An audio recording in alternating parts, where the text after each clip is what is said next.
Listen closely and you may hear, along with the piping of the flutes and thunder of the timpani, history playing a tune of her own. As the first woman to helm Atlanta's 77-year-old symphony orchestra ushers in a new era. Talk to me about what it was like stepping on stage in Atlanta to conduct. Oh my God, I have no words. It was so moving, and the welcome of the audience, which I met actually yesterday night for the first time, was just amazing. Nathalie Stutzmann conducted her debut concert last week after being named music director, making her the only woman currently to lead a major U.S. orchestra and the second ever to hold the position. For Nathalie, conducting is a childhood dream come true. I very much remember I must have been 7 or 8, and I was in the orchestra pit and I watched the conductor. And when he was taking his baton, I thought it was Mickey Mouse in Fantasia. He was taking this baton and he was doing this, and the sound was coming there. So I was dreaming to have a baton in my hands. And I must tell you, I have been conducting in my heart, in my soul, all through my life. The daughter of 2 opera singers, Nathalie studied music in school, but as the only girl hoping to conduct, she was passed over. That was a job for men.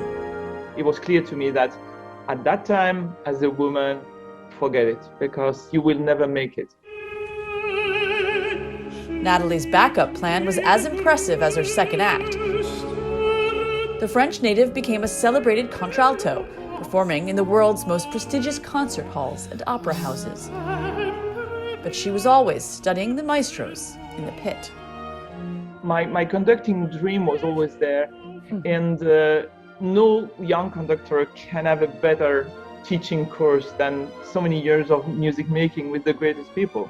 What was it like when you first decided to put those voices that said, because you're a woman, you can't do this? What was it like to quiet those voices? It was a very difficult decision because, when you come as a singer, you come with your long dress. The orchestra, if you sing well, loves you. Everyone loves you. When you jump on the podium, no one loves you first. You have to make it, At first, the orchestras were suspicious of a singer and a woman on the podium. So I must admit that I spent many nights coming back to my hotel in tears and thinking the next day I stop, because if conducting is this, if I am going to be treated so bad, I will stop. And the next morning I was going up again. She was hooked. As a solo artist, she had one line of music, but now she could speak through all the voices of the orchestra. Tell me what it feels like when you're conducting. How could you describe it? I must say, it's probably the most addictive things on earth. Everything you do with your body language, with your eyes, with what you ask to the musicians, has an impact on the sound they produce.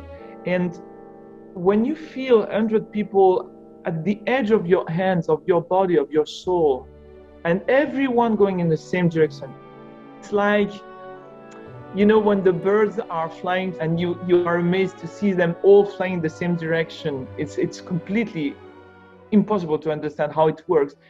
This is the same feeling. It's heaven. With the baton in hand, Nathalie says it's not about gender, it's about the artistry and the music. But she takes pride knowing her success means other women will follow. First on the program this historic night, Verdi's overture to La Forza del Destino. Translation, The Power of Fate.